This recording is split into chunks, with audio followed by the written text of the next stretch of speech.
Thank you, Bill. Well, thank you, Jose, for the invitation. It's always a great pleasure to be here at IMPA. So what I'm going to talk today, it's joint work with Richard Baumler from UC Berkeley, and it's a work that has to do with minimal surfaces and Ricci flow.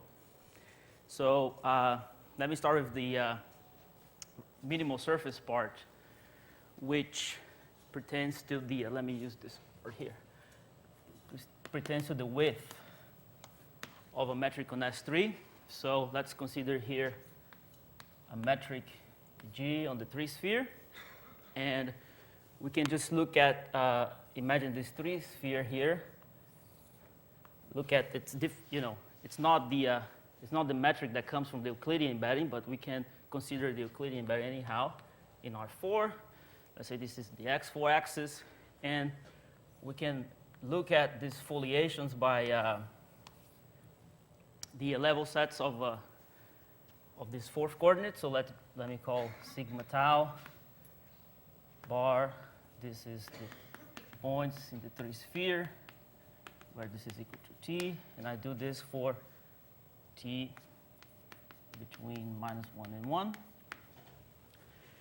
And I consider for, so I take this sweep out and I look at all families of sweep outs, sigma t, they are given by applying a one parameter family of diffeomorphisms to these guys. So this will probably deform things here a little bit. And so far, all I'm doing, I'm not using the metric yet, but I will right now. So the width of this metric G will be the following min-max invariant. So I will take the infimum over all families, and for, let's say here, it's one of these families here, and for a certain family, I take the max T minus 1 of the area of the sigma tau. And the point is that this is always going to be, it's not hard to show that this is always a positive number. What is a little harder to do is to somehow understand how this is related to minimal surfaces. So the point is that there is a theorem by Simon and Smith from 1982 that says that this number here for a certain metric G, this is going to be attained by a sum like this.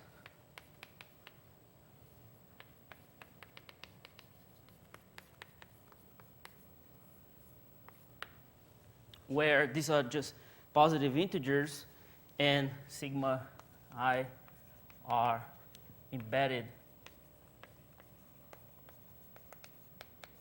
minimal spheres. Okay? So if you don't impose any condition on G, you get that this invariant will not be the area of a minimal surface as you like, but you get that it's a sum of many, because these are corresponding to the fact that you can have multiplicity in here. So this is the width of G. In particular, you can, one of the implications of their theorem is that any metric on S3, there is always there at least one embedded minimal sphere.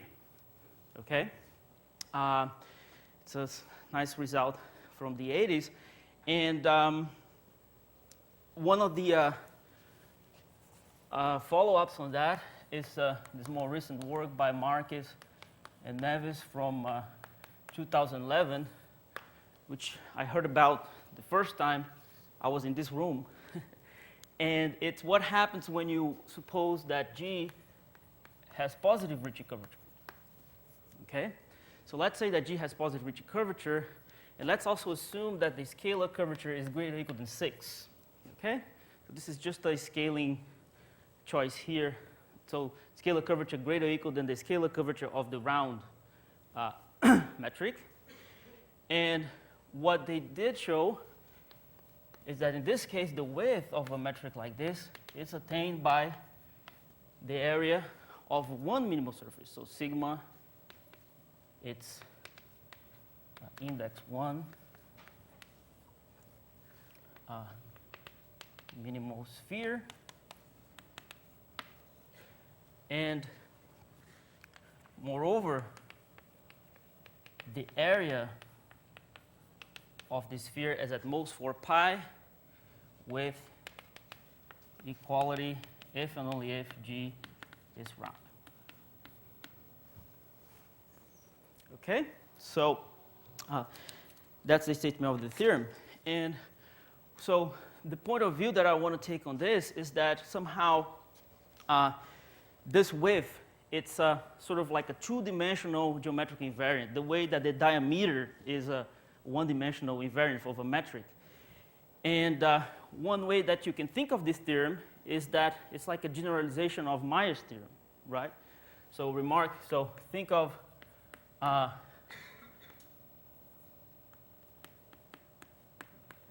Meyer's theorem, this classical result that you have a, if we assume some Ricci curvature bound like this, positive, right? Then we have that the diameter of G is at most, we get an estimate. So, well, showing existence of geodesics, it's a little easier to do, right? Here, the Mimax theory is quite involved, and there's actually quite some work to show that you can, like showing that the diameter is realized by a geodesic, it's okay, but showing that the width here is realized by the area of a minimal surface is a bit involved. And we also have the, this part here, there is also the analog, the Chang's theorem. So I think this is from 1932, and this is from 75, which is he realized the equality case. So if you have equality, then your metric is round. Okay? So not just round, they actually, well, this is true actually in any dimensions, but here I'm pertaining to only dimension 3. So that's the point of view, one point of view that you can interpret this result. And one interesting question is that coming from comparison geometry is to try to understand the stability of this rigidity statement. So suppose you have a metric with this curvature condition and say that the diameter it's almost the maximal diameter, right? Can you infer that the metric has to be near the optimal guy? Okay, so let's call this the almost rigidity, and the answer for the diameter is no. Okay, so you can construct examples by taking take a very small S2 and you construct like a suspension over it, and you can find things that have long diameter, but they are sort of like far from the round metric. So, so the question that I want to ask then in S3 is that what happens then for this invariant? So the width is a two-dimensional, you can think of it as like a two-dimensional version of the diameter or a two-dimensional version of the volume or something, so it's in between. I should say that for the volume, there is work of coding that characterizes the almost rigidity as suspensions and things like that. But so the width, at least in 3 dimensions, is sort of like in between the two, right? And so the question is, what happens if you have a metric and you are, and the width is very close to maximum? Okay? So this is the result that I want to discuss. So let me call that theorem A.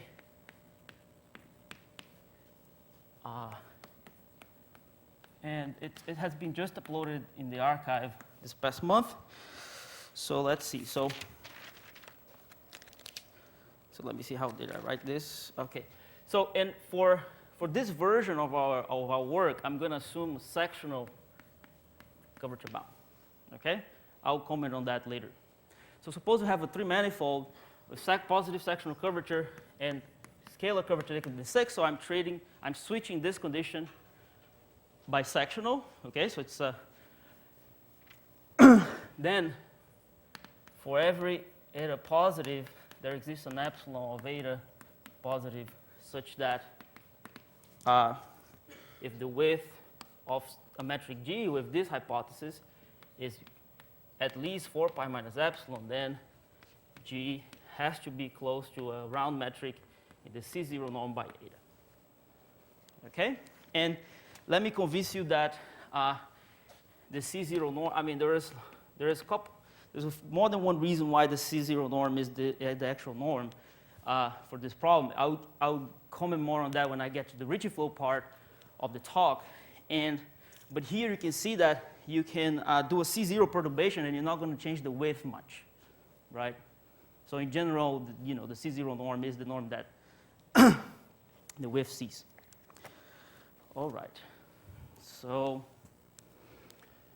okay. So let me show you a little bit how the proof of this work here of Max and Nevis goes. So maybe I can use that board there, okay? So let's see, proof of I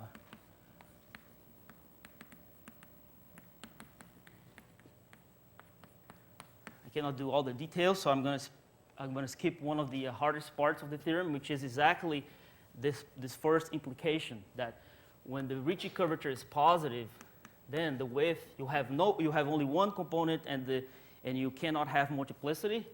So the width is realized by the area of sigma, where sigma is an index 1 minimal sphere.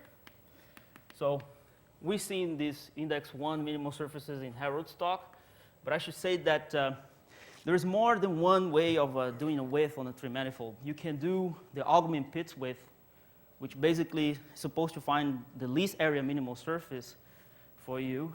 But this width that we are doing here, it comes from like Heergaard splittings, and they might differ actually. So there are examples of Berger spheres where when you move the factor, the warping factor, in a certain direction, the Augment-Pitts minimal surface that realizes the width, it's actually a tori. It's a torus. Whereas if you do the exact same Heergaard splitting width here with the coming from S2, since you are foliating by S2s, all those guys have to be spheres. You cannot have the genus going up. So this width will be realized by an index 1 sphere, whereas the Augment-Pitts width will be realized by a torus. Okay? But the point is that this width, it's always greater or equal than the Augment-Pitts width. So if the Augment-Pitts width is also very close to maximal, then you get a similar result. Okay, so let me assume that this part, so let me show you how from this you can get the area estimate and the rigidity. So the area estimate comes from a trick that Harold mentioned in his talk. It's the so-called the Hirsch trick, which it's a trick that allows you, so usually when you have an index 1 minimal surface, what it means is that it's a critical point for the area, but when you look at second variation, like the second derivative of then it has a one direction that decreases the area, but all the others orthogonal to it, they do not decrease the area. So the point is that you just know that this guy exists. You don't know what the function is. When you have stable surface, you can actually plug in any test function you want, because stability implies that the second variation has a sign for any function you plug in there. But when you have index 1, you don't know a priori how that first eigenfunction looks like. So the Hirsch trick allows you, it's a conformal trick that allows you to balance things and apply the test functions that you want. But that's all I'm going to say about that. Basically, the Hirsch trick says that if you have a manifold and the infimum of the scalar curvature is equal to some positive number r naught, then the area of an index 1 minimal sphere is at most 24 pi over r naught. Okay? And as Harold's point out, he found a reverse inequality when you are in a negative curvature setting, right? So that's something we saw on Monday. Okay, so this plugging in 6 here, we get that area estimate. And so the rigidity statement, this is when Ricci flow will show up.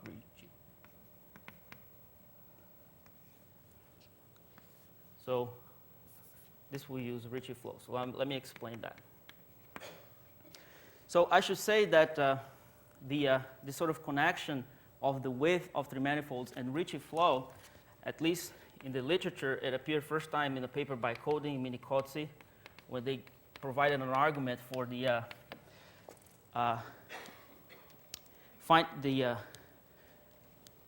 finitely many surgeries, in the Ricci flow of surgeries. And the idea is that the width decreases with Ricci flow. So let me tell you that.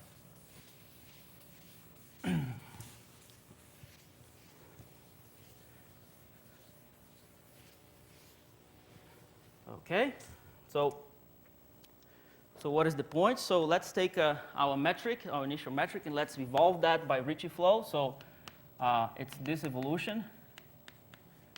And so we get a family of metrics, and they exist for some time. Now, we know by the work of Hamilton that when we have a curvature condition like this goes to round, right? Converges down to a round point. Okay? So for each of these metrics, we can calculate the width of them.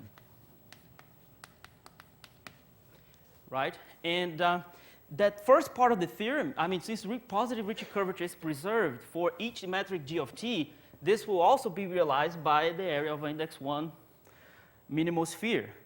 But I don't know a priori that these are exactly it's not that the spheres are moving with the flow. It's really the min-max theory you have to apply for each time, and they could move, right? For one particular time, you could have this sphere that had realized your width. For a little time later, it could be a completely other sphere far away. But you can show that this function, this is going to be a Lipschitz function. So this is Lipschitz in time. So you can sort of estimate the derivative. The derivative exists almost everywhere. And what you get is an inequality like this. You can estimate the derivative from below. So you get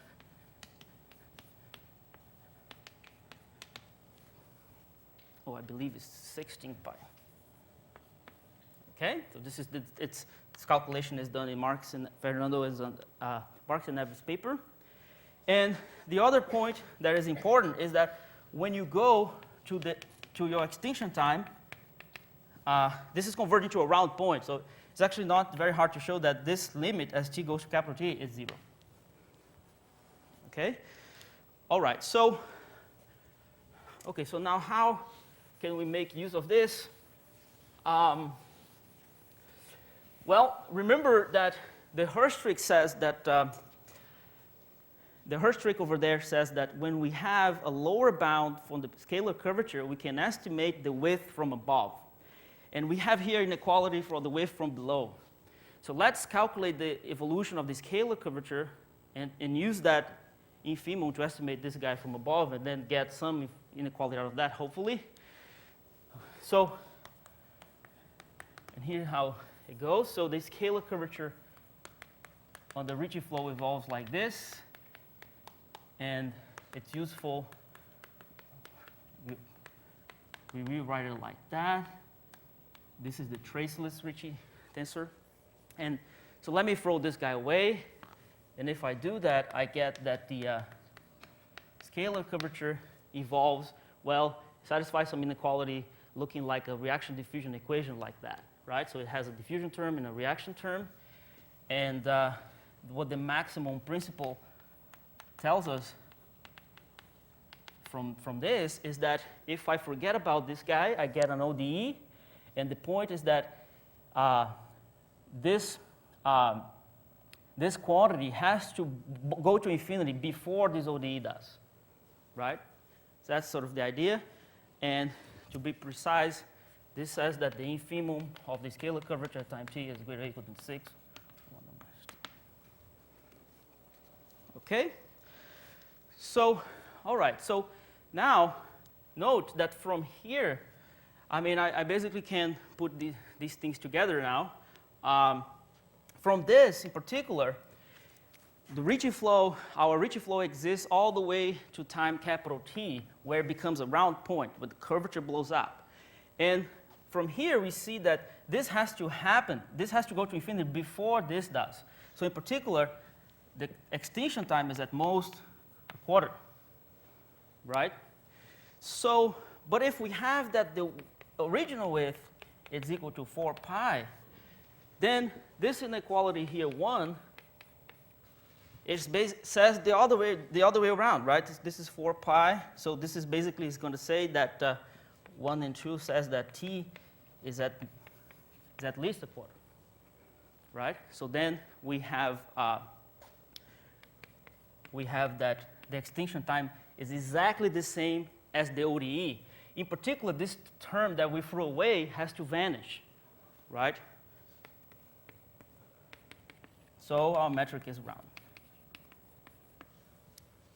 Okay? So that's sort of how the proof of the theorem goes. And so to prove our theorem, it's enough to say that we can equivalent pose our question as the following Ricci flow question. Suppose we have a metric with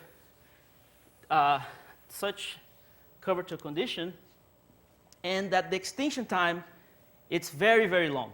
It's like it's almost the one of this sphere. Must the metric have been close to this sphere, right? And that's how we do this. So this is theorem B.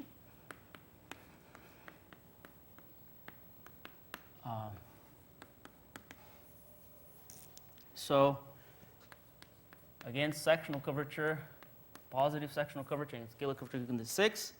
Then for every eta positive, there exists a tau of eta such that if the extinction time is at least a quarter minus this tau eta, then the metric has to be very close. The initial metric here, of course, has to be close in the C0 norm by eta to a round guy again.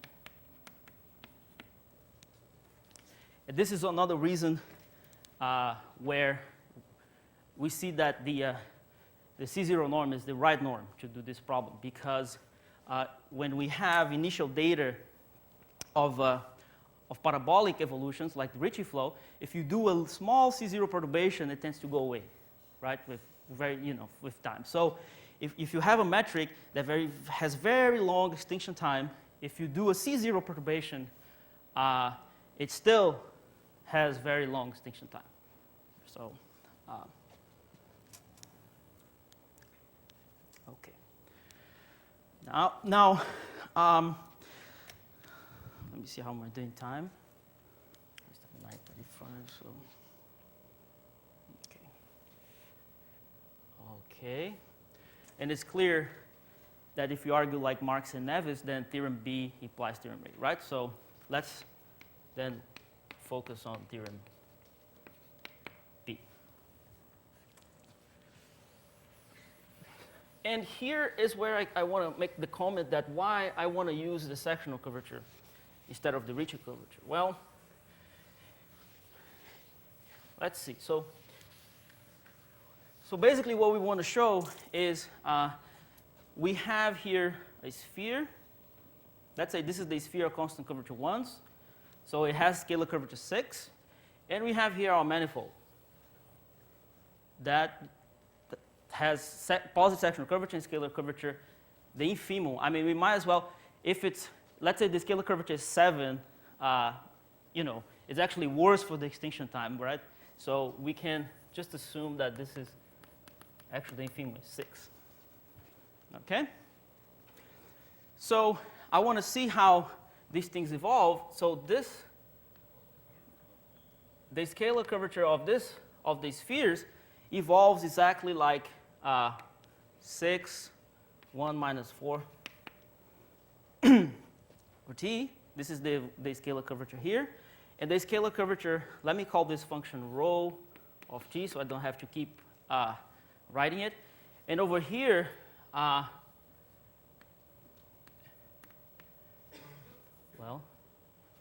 this is the final.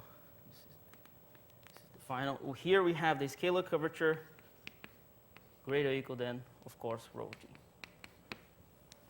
Okay? And we want to assume that this guy has we want to understand what happens when this guy has distinction time very, very long. So, okay, so one thing that we can do for sure is that, well, initially the infimum of the scalar curvature is the same. Moreover, for any positive time, there must be a point where the infimum of the scalar curvature here is very close to the scalar curvature of this, guy. So let's say this is time t. So for a given time, I want to compare these two, right? The problem is that the maximum principle basically just tells you that there will exist, if you just apply the maximum principle to this equation like we did here, it will tell you that for each time there exists a point on this manifold where the scalar curvature is close to the scalar curvature of the sphere at the corresponding time. But this point could be moving around. Like at this time could be this point, a little later it could be a point over here, and then it's hard to, do anything with this information. So, so we need a quantitative version of the maximum principle, right? And that comes in the Harlech inequality for Ricci flow.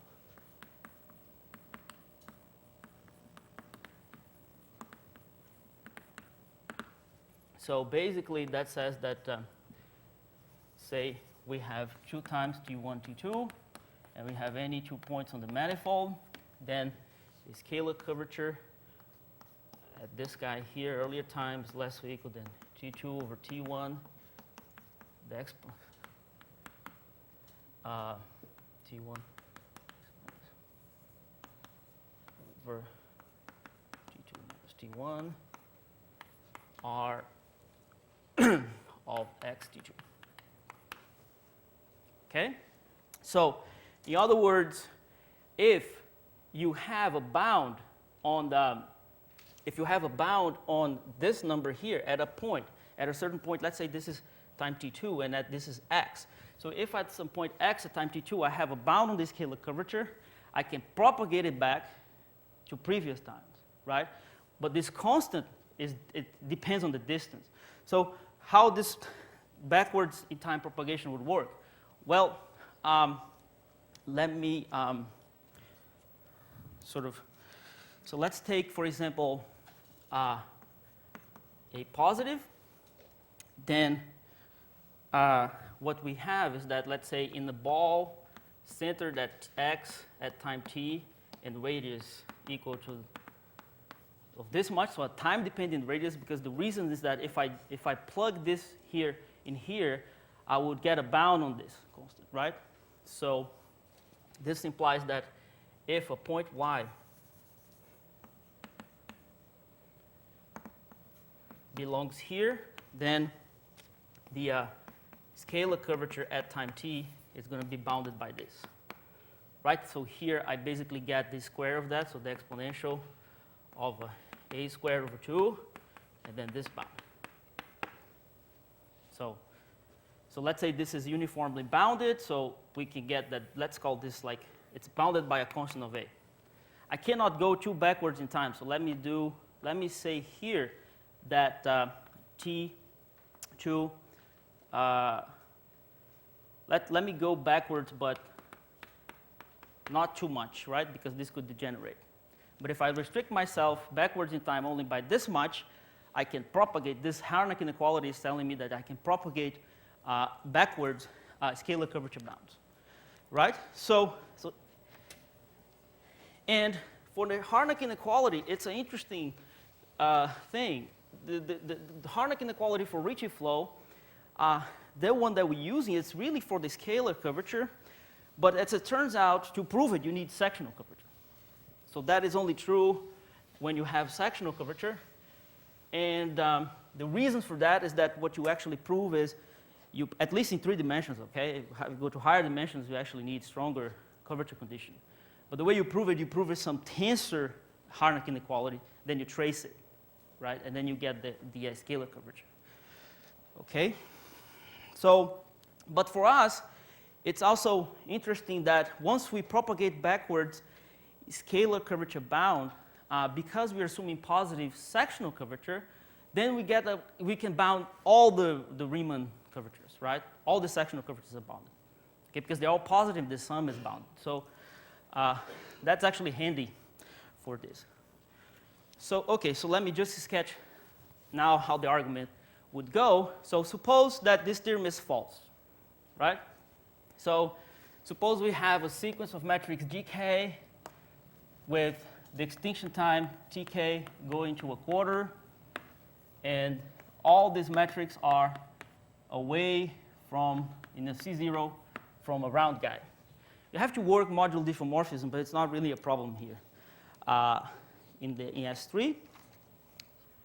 Okay, so we want to use some sort of compactness, right?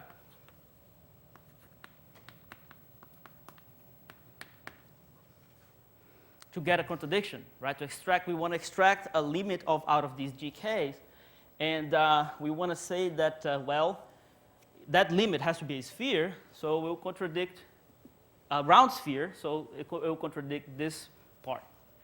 So let's go back here. Well, one could think a little while, what can one control about the initial GK here? So this is GK, let's say, of 0. Just from its extinction time. It turns out that it's actually hard to control things. For example, even the diameter. Suppose that you have all these curvature assumptions, sectional, the scalar curvature lower bound, and you want to control, and also know that the extinction time is very close to a quarter. You want to control, let's say, the diameter of this, you want an upper curvature bound. You also want things like a lower volume bounds if you want to use a sort of like a compactness result for Riemannian manifolds. You need all these things. And it's a little hard to prove these things from the wave. At least I don't know how to do it. It might be actually impossible because you might add, because of the C0 issue, you might not be able to bound the curvature from above, for instance. You could add like a high frequency thing to your initial metric that has small C0 norm, and that will still have the same extinction time as before, close, right? So you can't have upper curvature bounds, right? So the idea then is to use parabolic compactness. Let the flow work for you a little bit. So I want to let it flow for a while, let's say up to some time t2. Here's a quarter. I don't want to get too close to a quarter. And I also want this time t1 to be close than t2. And I don't want it to be very close to the origin. So I just want to I want to look at the sequence of Ricci flows in an interval like this. Okay? So the strategy of the proof then is to use compactness, but like parabolic compactness. So the maximum principle will tell us, for instance, that at some time t2, so let me redraw here the picture. I have here t1 and then t2. I have a point for every k, every metric, every k of this. I have a point G where the scalar curvature at this point, I can always find, because my extinction time is going too close to the maximal, for every k I can find a point on the manifold where the scalar curvature of this guy is close to the scalar curvature of the evolving sphere at time t2, right? So at this point, scalar curvature here is close to rho t2. Let me put a k here to say this is the metric k, right? Then I can use the Harlech inequality to propagate backwards. I know that I can get bounds like this, right? For every a that I choose, I can always get, And this distance, as time t1 gets closer to t2, it gets smaller and smaller. You just have to look at the inequality because the constant is getting worse, right?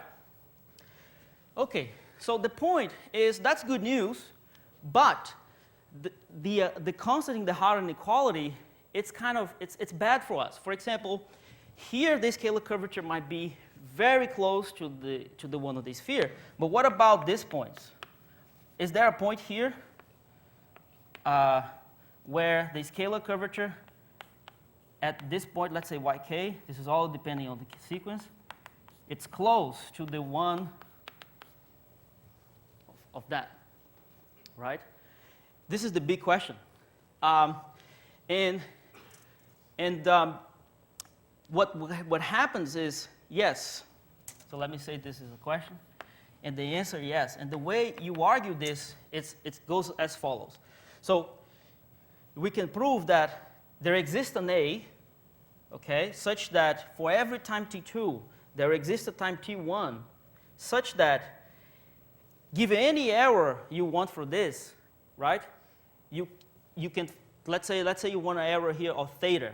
There exists a delta such that if your scalar curvature is close here by delta, let's say this is like by delta approximately, then this would be equal to by theta. And of course, this delta that you have to choose is going to be much, much, much, much smaller than the theta. Okay? But the point is that you can do this, and the idea is because you have curvature bounds here, you can basically control the distance, how the distance of a function evolves. And you can use the distance function on the Ricci flow. You have like this distance torsion estimates, and you can use that. This guy, you can prove that if this was false, you can construct a barrier that would lift this and will contradict that. Okay? So if this was false for theta, then you could stick a barrier in that, and to construct that barrier, you need the distance construct estimate. So it's a little, this is, I guess, the most technical part of the paper. But once you do this, this is good news, because well, now you are here at time t1, okay? And at this time t1, you know that there is a yk where the scalar curvature here is very close to what it's supposed to be. So what do you do now? Let's go backwards in time a little bit.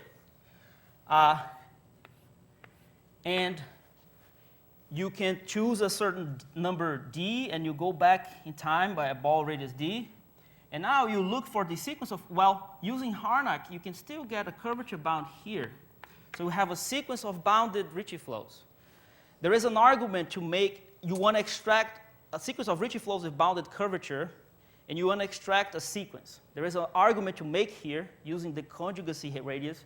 If you have a uniform, once you have an upper sectional curvature bound, you can get a lower bound for the conjugacy radius. And then you can choose these points, and you can lift your Ricci flows to the tangent plane. And there, you know that they exist in a ball of fixed size. And in that ball of fixed size, you can apply your compactness just with your curvature bounds. You don't need injectivity radius for this. And what you do is you find the sequence of flow extracts in the limit. So now what happens in that limit? You have a limiting Ricci flow, let's say G infinity, and the scalar curvature has to be equal, because this for k, this is going to 0, right? When k is going to infinity. This guy and this guy are going to 0.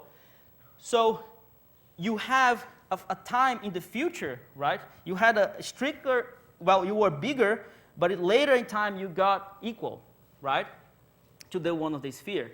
So that implies that this guy has to be round. Okay?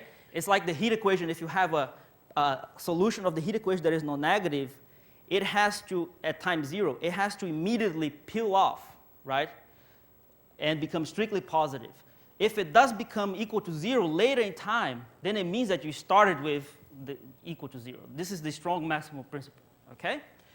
And now you just basically need a covering argument to say that this guy here, metric T1, has to be close to the Euclidean, to a constant curvature metric. Now, I'm running out of time, so let me just say in one more minute or so, so you can do this for any positive time. How do you work all the way to 0? This is an issue because in parabolic stuff, it's all the estimates that you get degenerate when you go to 0, okay? Like the Harlech inequality, we could make T1 go to 0, and that bound right there explodes, okay? So the way that you do that, and this is where you lose the whatever. Here you can get like C1 alpha close to round, but we're going to lose that when we go to 0, okay? So how does that work? Well, if you look at the, if you take this sequence of metrics going like this, you know that for any positive time, far enough in the sequence, you have to be close to round, right? Now you want to compare that with the initial guy. The point is this.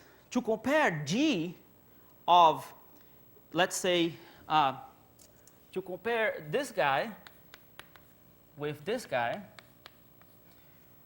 if you want to control this norm, you need to control the whole curvature because the derivative in time is the Ricci curvature, right?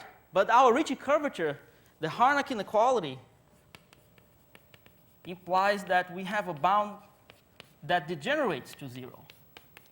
We cannot integrate this to compare this guy to this. But if you look closely, the square root of this guy integrates, right? And the distance is equal to the square root of the metric. So while you cannot compare the metric itself using this bound, you can compare the distances. And you can show that GK has to converge to a round guy in Gromov-Hausdorff distance. That's the point to get to 0. But once you had positive sectional curvature, you can now use some Alexandrov spaces techniques to say if you converge Gromov-Hausdorff to a round sphere and you have positive sectional curvature, then you actually have to converge in C0. Okay? So I guess I should stop now. Thanks.